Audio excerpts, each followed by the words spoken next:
Oh, that lecture was something else.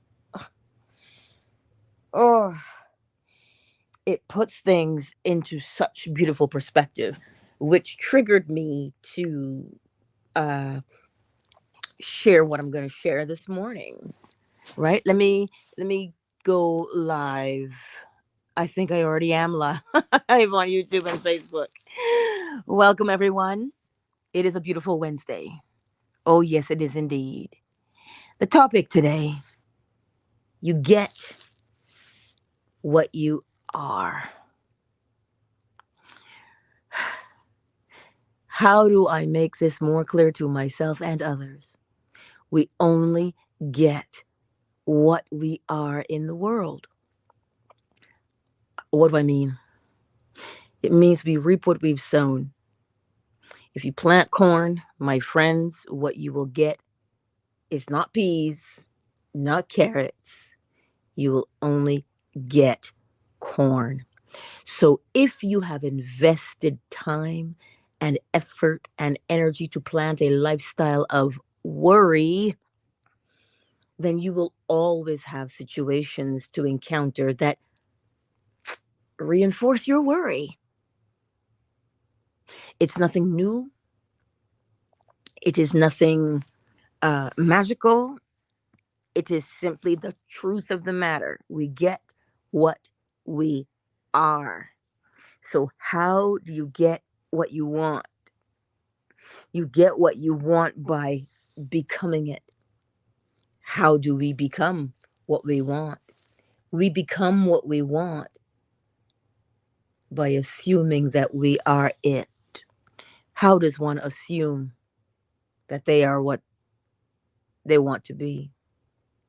By experiencing in imagination what you would experience in reality if it were true. It seems simple enough, isn't it? It seems easy enough. But what keeps us where we are is the habit of what we do. And we all know what a habit is. A habit is something we do the same way every time. So, how do we change our habit? We change our habit by first identifying the habit that we do have. And we see the habit that we have based upon the behavior. That's your first inclination, your first clue, if you will. And when you see it, you say, ooh, that habit doesn't work. The habit doesn't work. I worry too much. Okay, so if you have a habit of worry, what would you like? A habit of peace of mind. So, what would it be like if I got up every morning and I had peace of mind? What do I do first thing when I get up? I usually try and shush my rooster. Usually the first thing I do when I wake up in the morning. But there would be a different attitude when I did it. It would be a different attitude when I responded to my son. It would be a different attitude when I did my projects. Everything would be different mentally. I would look at the world differently. How? How would I see it? How would I speak to people? What would I say to my dad? You see, this is the key right here. What would you be doing differently? And the thing that you do most often, you see, that thing that you do most often, start there and start imagining how you would do that thing. What kind of attitude would you do it with? Start acting it out in your mind's eye. And the more you act it out in your mind's eye, it goes from feeling kind of funny to, oh wow, well this is real. This is happening. Because what we're doing is we're moving ourselves from where we are to where we want to be. That's the practice. Nothing new, nothing spectacular. But it needs to be said. Because we remind, like every day, We want something, right? Every day we want something. Every day we need something. But don't stop there. Don't stop with just the wanting of a thing. Don't stop with just the, oh, I need this. Get into your mind's eye and act it out. What would it be like if I had this thing on a daily basis and didn't need to worry anymore? You see, the worry has become such a part of us that without that worry, we feel kind of weird. It's like you've lost a part of yourself because you've been doing it for so long. But the great news is because you've been doing something for so long, it doesn't mean that's actually who you are. It just means that's just what you have done for so long. We act according to the state.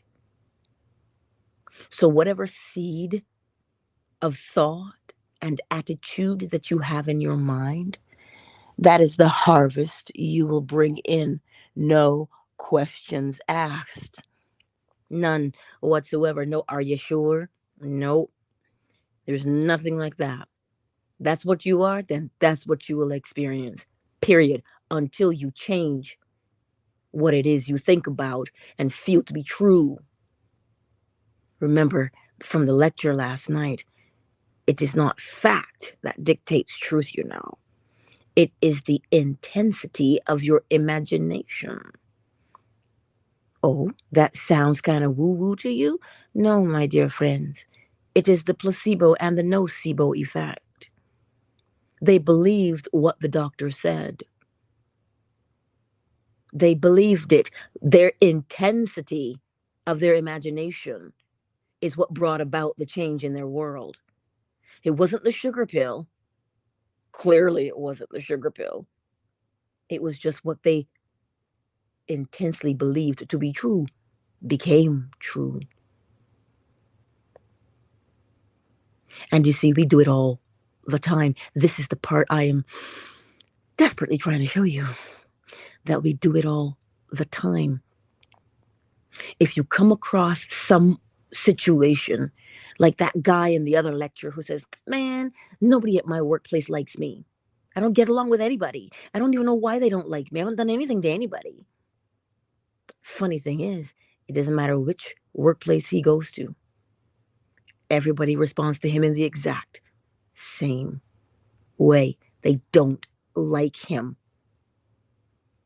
because he is in that state of mind. Think about that. When people say, well, what's the common denominator? All these things are happening in your life. What's the common denominator? You. Your state is the common denominator.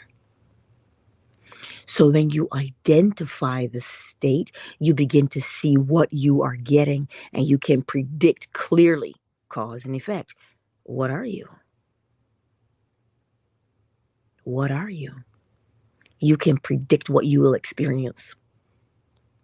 You can't tell my father anything. It doesn't matter where my father goes or his twin brother. Everybody loves them. I listen, I don't even know. I know my dad. I know my uncle. They're great guys. Everybody genuinely loves being around them.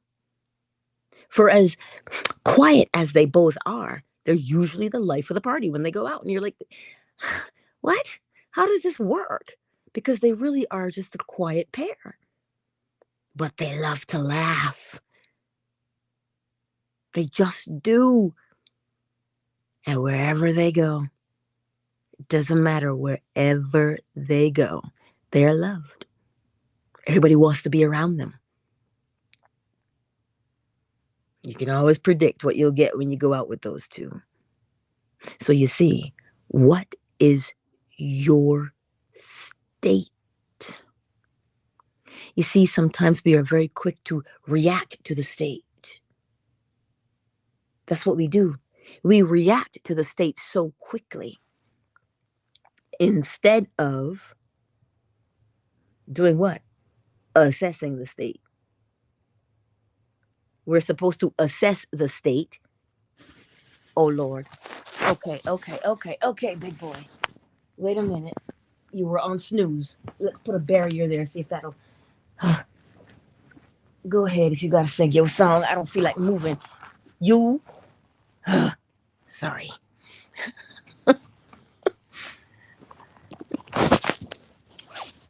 Assess the state. Don't judge it. If you walk in. That's my cue to go, y'all. Come. Come with me, everybody. This young man was on snooze and now he's not.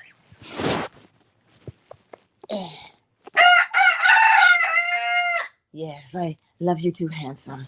I love you too. Close his door. All right. So you see, we judge that state. We cuss that state out. We freak out about that state. Man, why is this happening to me again? Don't do that. Okay? When you encounter the situation, stop what you're doing. Listen, it's a split second, you know. It really is a split second kind of deal. When you are when you are in the thick of it, I know sometimes it can be challenging to just pop a wheelie, you know, spin on a dime. I know that's challenging. But with practice, when you find that you're in the thick of it and you want to worry because that's what you've always done, stop. What would it be like if I didn't have this problem? What would it be like? And begin to engage with that. What would it be like? You're asking yourself a question, what it would be like. So yourself answers and says, well, it'd be like this, and it'd be like this, and it'd be like this, and it would be like this. And you say, ooh, those are nice options. And you begin to mull them over. Because we do the opposite, right? When we play out the worst case scenarios. What do you think you are doing when you play out the worst case scenario? We are asking ourselves, oh my God, what's the worst that could happen? That's what we do. And then we get an answer, don't we? So I am saying to you the same thing I have to do every single time. Catch it. Don't let that thing rule you. It's like that little sheep. Remember, feed my sheep from last night. If you didn't hear it, go and listen to it. It's like the little sheep. It's and it's trying to run away. That's your thought, your wayward thought. You have a crook. You're a shepherd. Catch that bad boy and say, come on back, baby. And you guide that wayward little sheep all the way back into the fold. And now it's good. It has stopped trying to ramble off somewhere. Capture the thought is what you've done. So that now you can deliberately say, what would it be like if I were living my ideal life? Just sit there with it. What would it be like if? And you begin to feel what they call a shift. You do genuinely feel a shift. You feel something changed because you've changed. You've moved internally. You've changed your polarity then. You've taken your attention away from. Neville says what? You have detached yourself from your former way of thinking and attached yourself to the new way. So if you attach and identify with the new more frequently than you attach with the old, you begin now to live out the new because that's what you're doing. You are becoming what you want. So you always are going to have to see the evidence of what you have become. The law of correspondence, as within, so without. So you see, it's not that what you want is being withheld from you. It's not being withheld by any nefarious person. You and I are recreating what we already are because that is the only way it is done. I'm not making that up, by the way. I'm telling you, imagine if you were a farmer, and your wife said to you, honey, we need more barley, we need more oats. What are you going to plant? Are you going to plant wheat? Are you going to plant corn? No. You going to get more cows? No. You get the barley and you get the oats and you plant them. You see, that's what she wants. So you have to become it. You become it by seeing yourself as it. And to see yourself as such a thing, you ask, what would it be like if I were, and you fill in the blank? That's what you ask. What would it be like if I were the person or I had the personality that I wanted to have? What would that be like? And you put your time, your energy, your love into seeing how many different possibilities there are. That's what you do with it. And every day, every moment, because we're always thinking, but the part that I want us to get is yes, we're always thinking, but if we are deliberate, we are the ones to dictate what we think, as opposed to remember, feed my sheep. Remember, what happens is the undisciplined mind is akin to a pasture full of sheep with no order in it at all. You've got some over the fence, you got some over there, you got some over there. You leave yourself vulnerable. Your sheep are vulnerable. So you get a good dog, a good border collie, and you tell him what to do. He does what? He herds all your thoughts for you into one place so that you can see them. You say, ah, okay, I know. I know what this one is. Oh, I know what that one is. Each sheep looks different. Each thought feels different, right? They feel different. So if you are the shepherd, you get to decide, well, which sheep am I going to commune with today? Which sheep needs a little bit more attention? Which sheep needs less attention? Set the parameter, which is the border collie, which is the rod and the staff. You set that so that you keep those things in order so that you can listen. Then one sheep is even thinking of going astray. You say, and you catch it because you'll know. You can feel it. Your intuition, what? Becomes on point. So we don't fret, we don't argue, we don't cuss anything out when we are in the thick of that behavior we don't like. We look at that behavior and go, you know what? Eh, I've had this for so long, it's like old hat.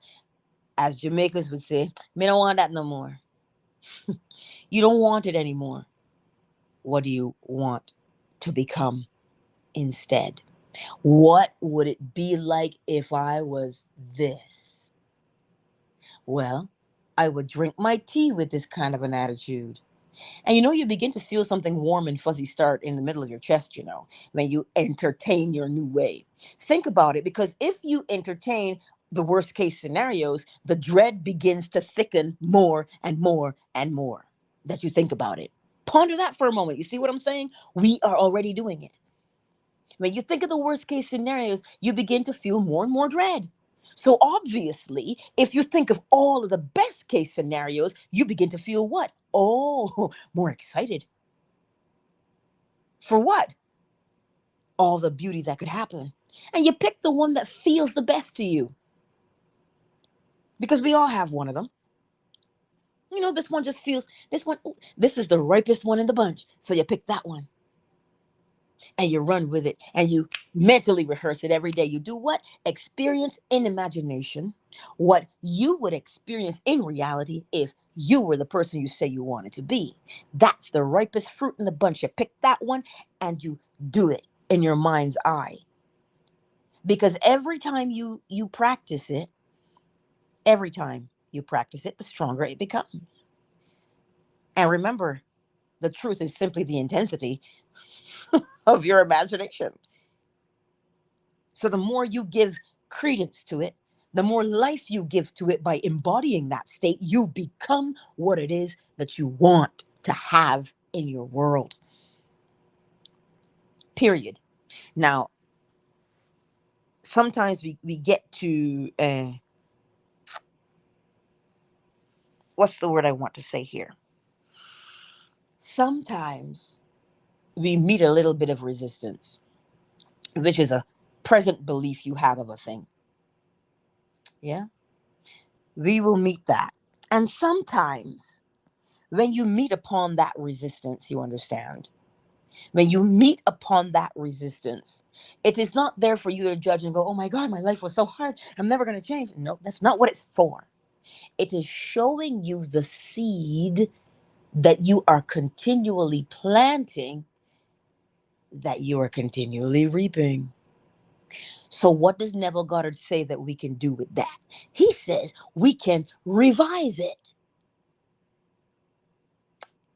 Remember the woman with the hip pain. Remember her.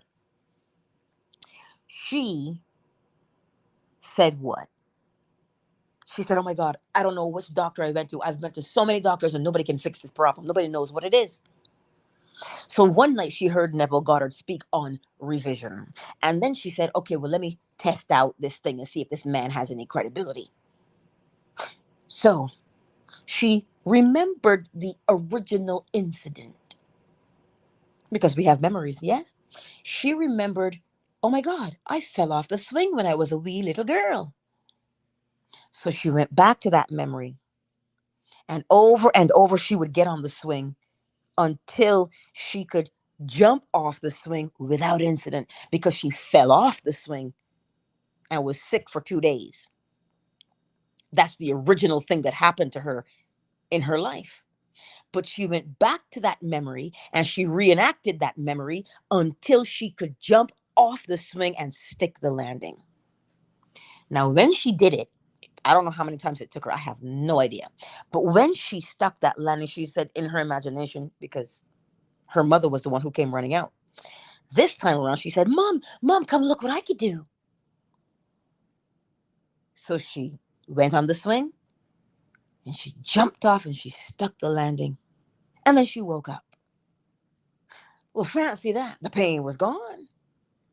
She went back to the doctors and the doctors were like, well, we don't know what happened. If the pain is gone, we'll then be happy about it. This was her account. These people wrote Neville and told him what some of them would write and say what has changed, some of them would not. You know, the 10 lepers, one would return to say. So Neville taught the act of revision. Something happened that you had no control over, perhaps, because, you were a youngster.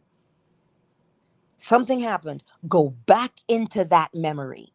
Because think about what happens with the memory originally, the nature of man. When we remember, we relive it. But there is such a thing as reinserting a memory. Oh, you can reinsert something. You can convince somebody that something didn't happen. That's the nature of the mind. It can be reprogrammed.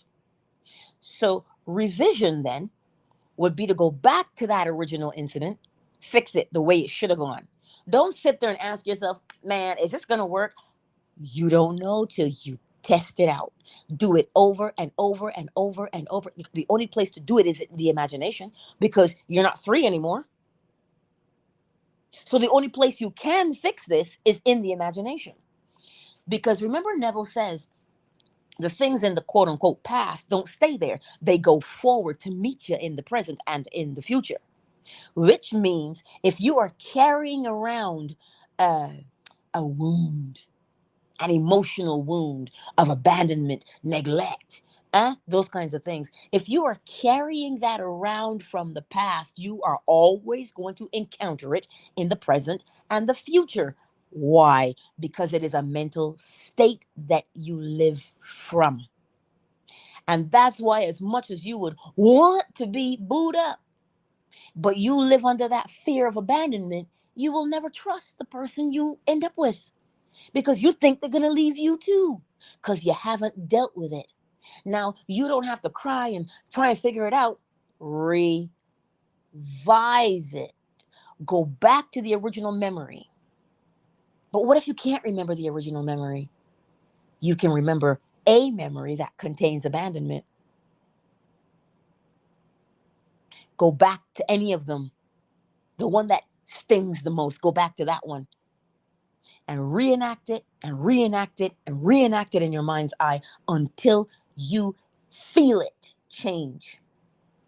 And when you feel it change, when you get up, when you go out into the world, the thing that used to cause you pain can no longer cause you pain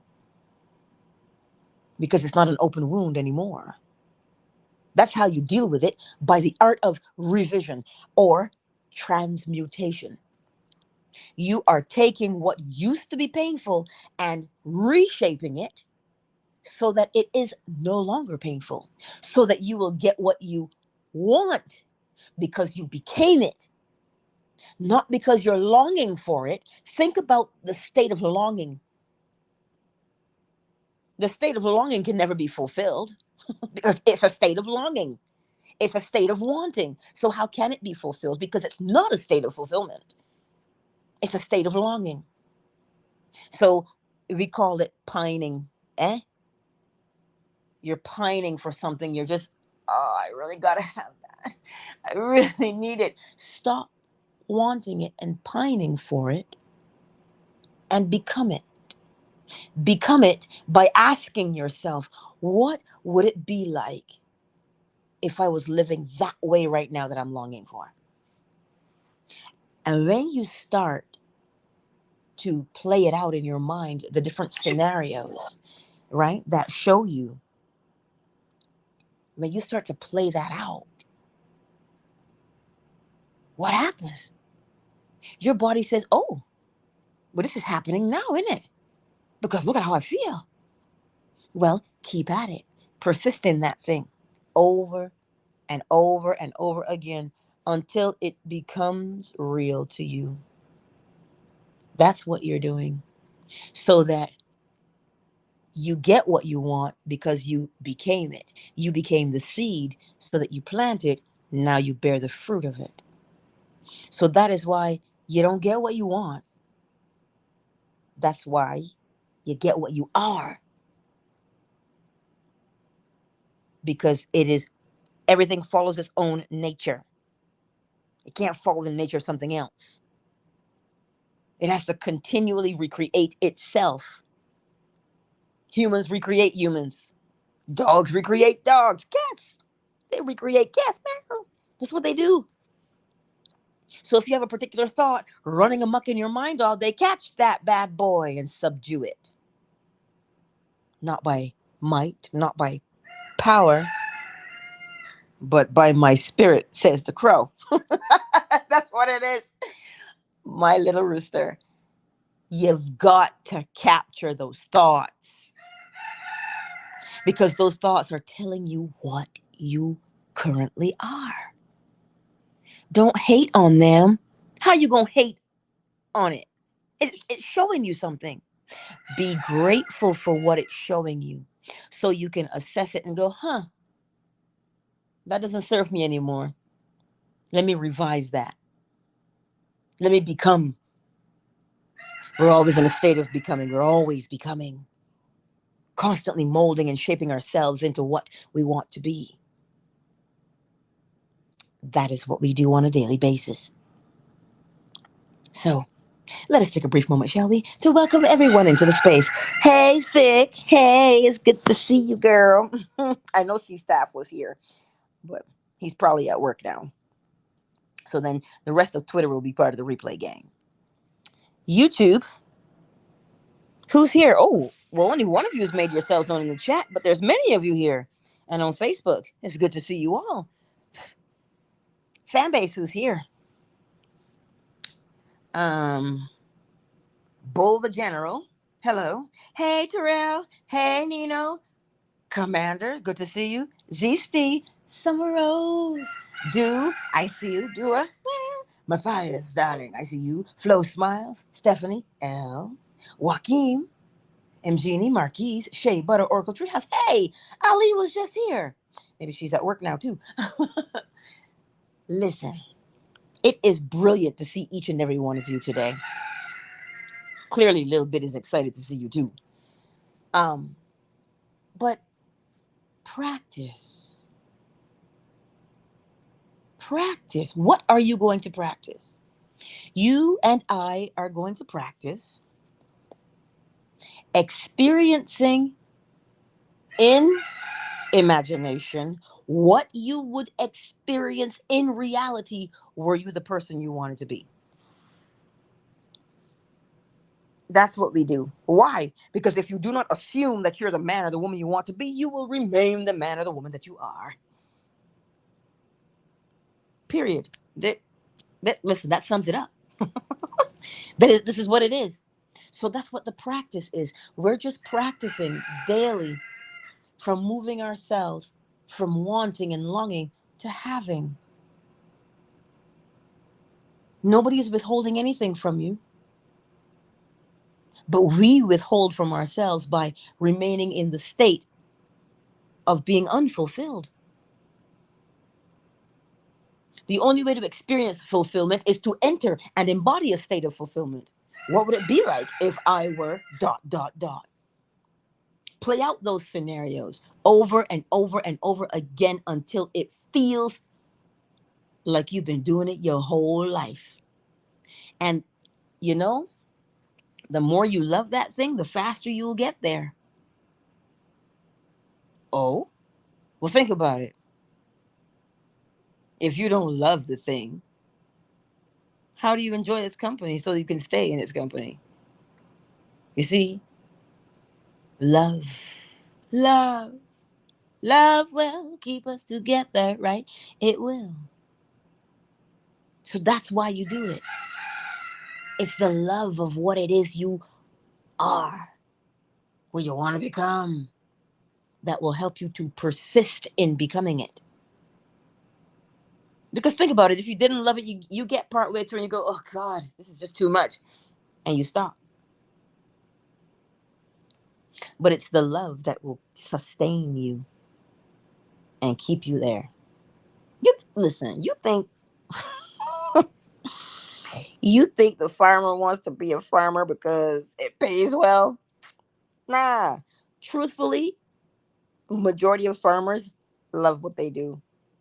And they love what they do so passionately. They just do. It's the love of what it is that you are. And you do it. And you do it. And you do it well.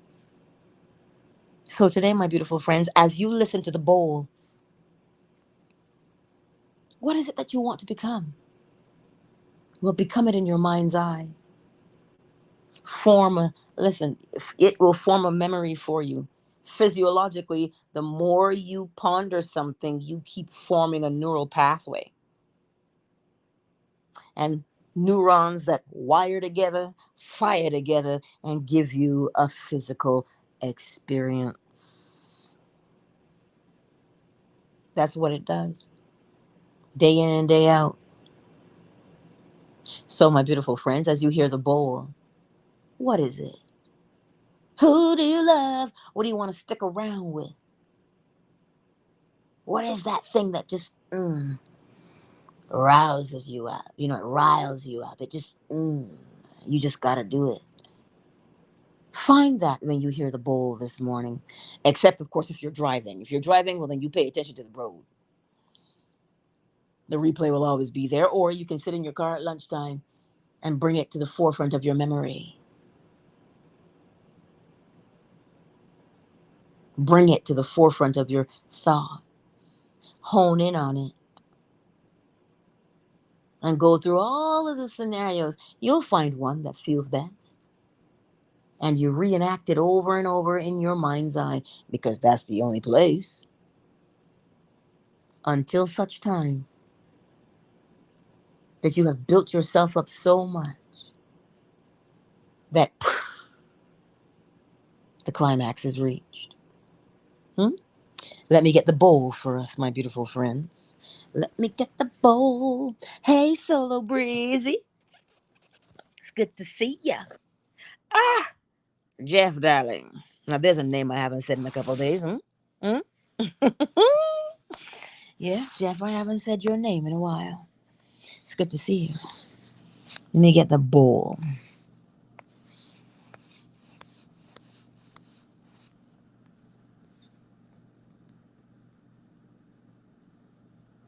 And as you hear it,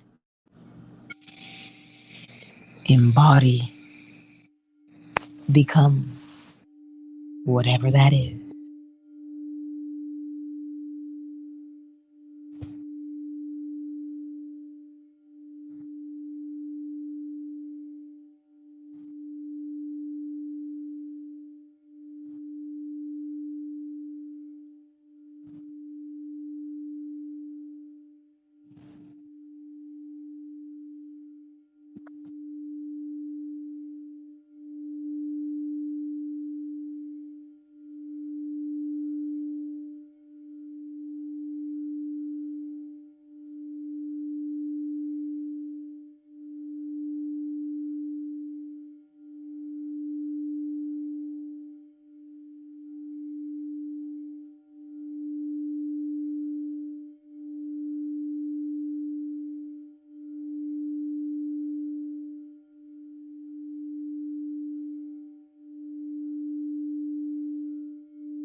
Countdown initiated.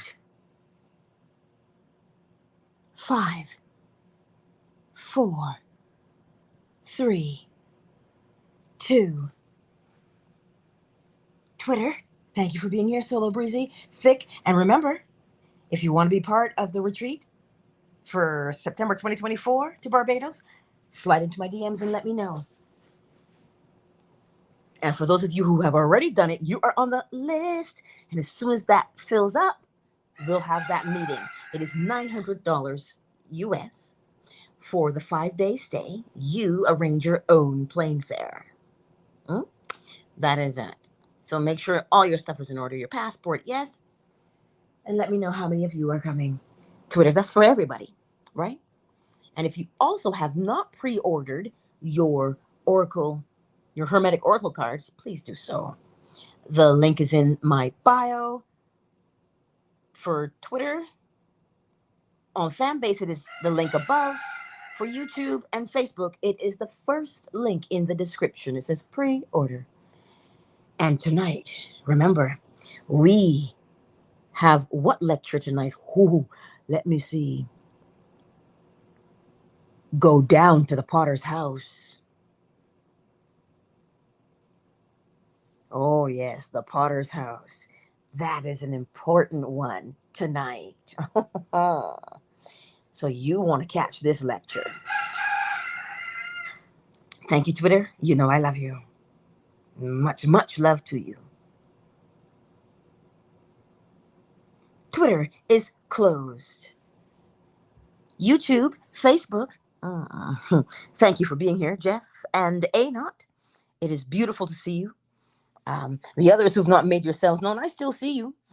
It tells me how many people are here. But you guys are the only ones who've entered yourselves in the chat.